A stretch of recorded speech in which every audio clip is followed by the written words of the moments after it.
Good afternoon, Joe Harris here with another video. Again, I want to thank everybody for supporting me. A lot of support on Facebook. I post most of these videos in the Reels. If you're watching this from my YouTube channel, like, subscribe, comment. I appreciate it very well. Kind of starting stages of getting this thing going. So going through some phases.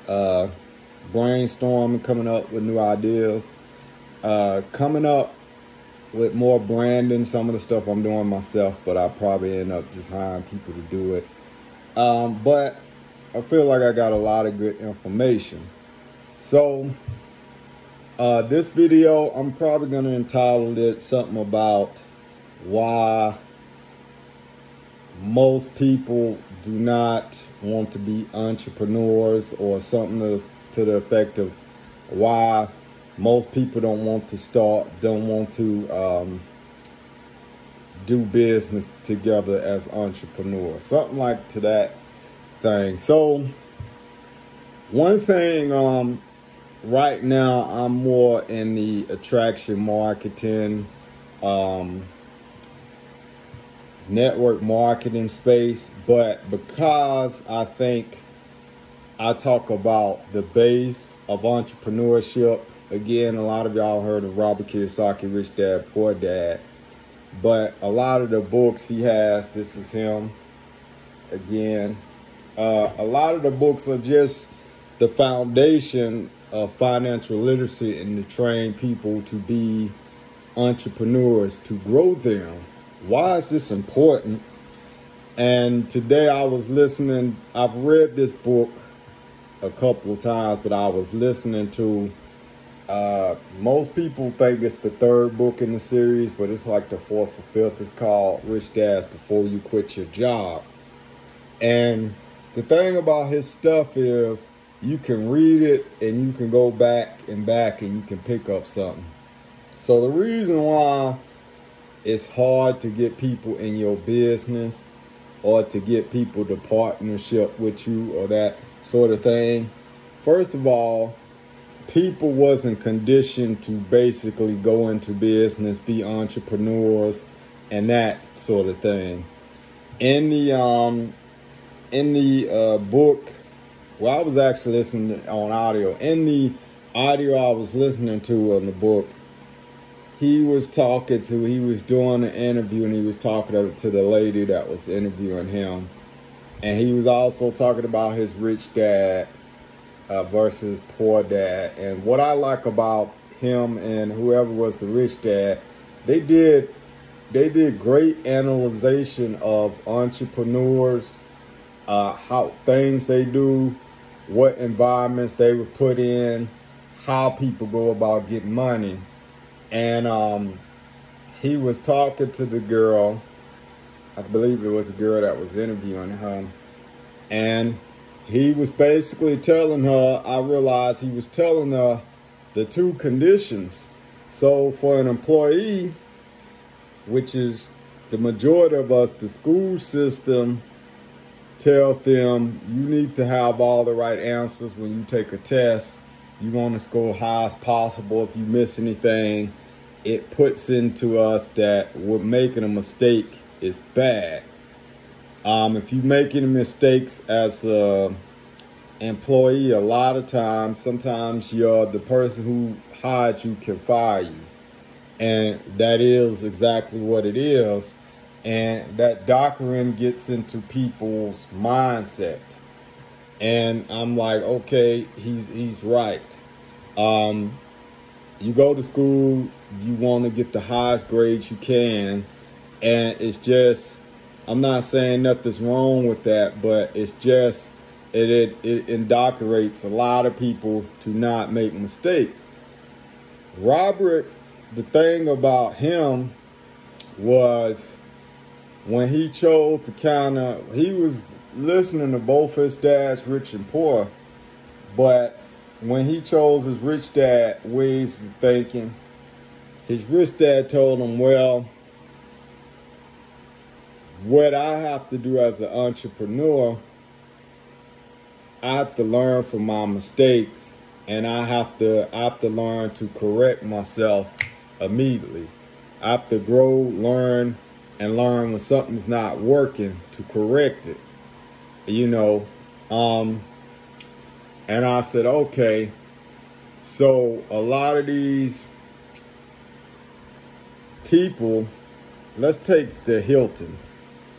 Hiltons or the Trumps, once they got something established, a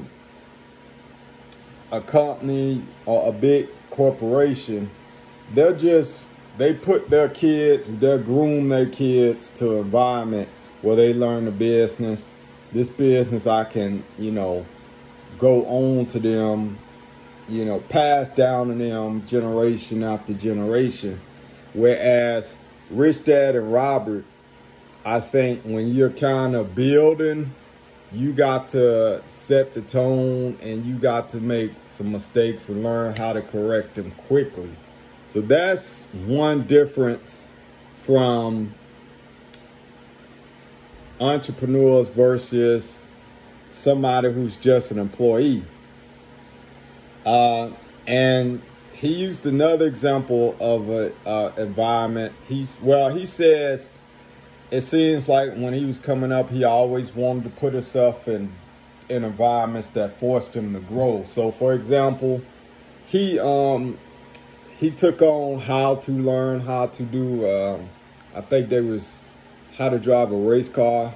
Him and his wife was catching on, and he said he had fear. And the driver kept telling him he had to go faster, learn how to drive faster, learn when to hit the brakes, when to accelerate. And a lot of the rules didn't apply from the regular road that apply to the, race car track. And I was getting what he was saying. So it's two different people in different environments. He also said this. His rich dad was telling him he used the babysitter as an example. I want to say was saying that he taught him to not look past anybody because he was an entrepreneur, learning to be an entrepreneur. But he said there was different levels of entrepreneurship. And he talked about the babysitter providing a service, but they wasn't an entrepreneur like, Thomas Edison or somebody like that. And this is also, you could kind of look at that with the cash flow quadrant with a self-employed person, which I'm trying to get out of. Self-employed person versus a big business person. And a lot of that, the reason I want to go more to the big business is because that's a whole bunch of time. I want to use the word time equity, but what I'm just really saying is big business, they're not the business system, whereas self-employed, the person is the business system. Just like, I work as a independent contractor brand ambassador. So when I work for these different agencies, I have to be there actually working. In a business system, once you set up the asset like a Walmart, a person buys into it, they hire people. And once you got customers flowing in and you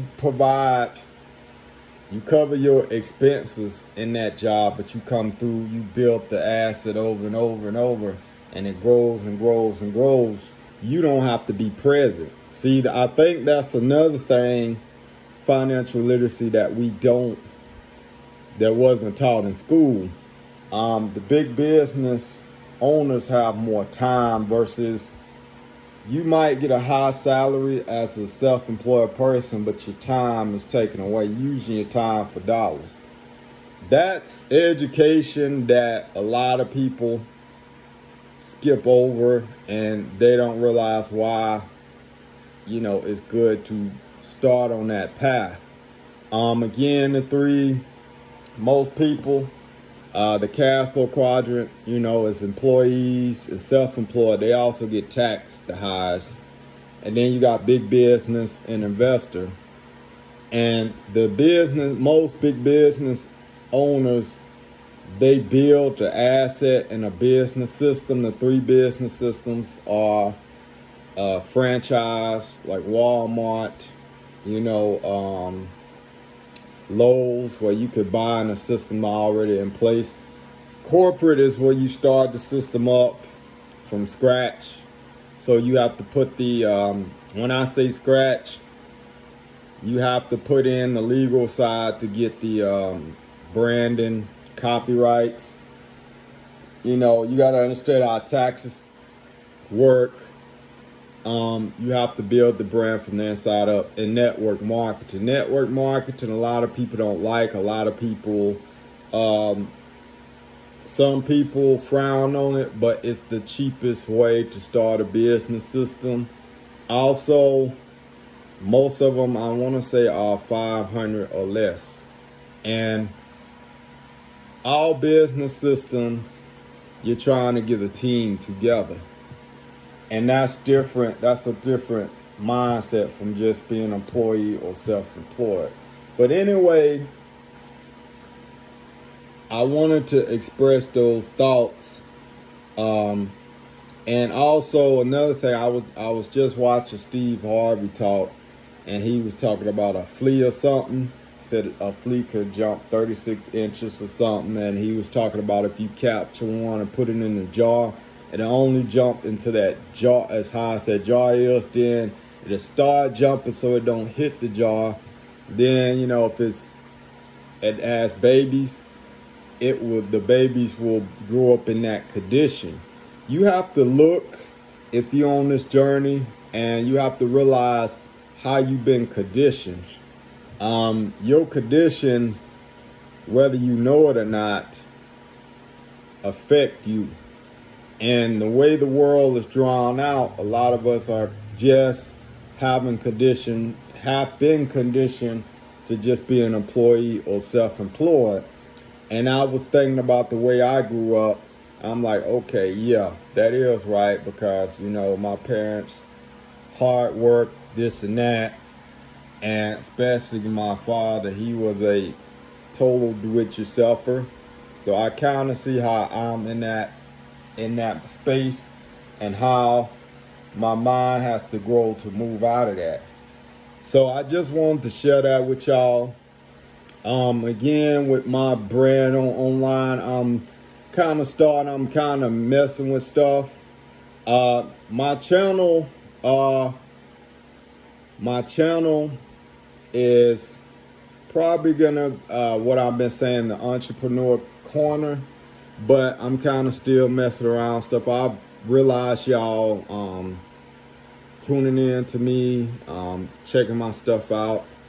I'm trying to put value out there, trying to find a team who think like me, who maybe like my style of leadership, who want what I'm trying to get out of life.